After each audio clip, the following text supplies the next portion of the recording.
رسول اللہ صلی اللہ علیہ وسلم کا لیول اور آپ کی عظمت و شان کیا ہے یہ بیان کا محتاج نہیں ہے، لیکن حضور علیہ الصلوۃ والسلام اپنے نمازوں کے لیول پر آ کر ان سے اسی طرح کی محبت اور عقیدت کا اظہار کرتے تھے۔ تو ہم کیا ہیں جی، باپ ریٹائر ہو جائے تو وہ گھر کے کونے میں ہوتا ہے یا مسجد میں بیٹھا ہوا ہوتا ہے بیچارہ، ورنہ دل میں گھر میں کہتا ہوں کہ کس کا دل نہیں لگتا جناب، گھر میں کس کا دل نہیں لگتا، کون نہیں چاہتا اپنے گھر میں، لیکن جب وہ گھر جاتا ہے تو اسے دکھ ہوتا ہے نا کہ اولاد پوچھ نہیں رہی۔ ہمارے ایک جاننے والے کہ باپ رو رہا تھا، کہتا باہر سے میں بیمار پڑا ہوں، مجھ سے عیادت کے لیے باہر سے آ رہے ہیں، اولاد دیکھ رہی ہے، لیکن میرا بیٹا مجھے پوچھتا نہیں ہے کہ ابو طبیعت کیسی ہے، ابا آپ کیسے ہیں۔ تو اس پر کیا گزرے گی وہ باپ، اس کو تو آپ نے زندہ درگور کر دیا۔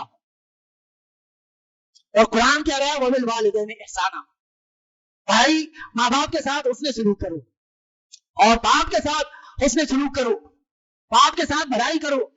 کیوں؟ اس لیے کہ وہ تمہارے لیے یہاں سب کچھ کرتا ہے، وہ باپ ہی کرتا ہے۔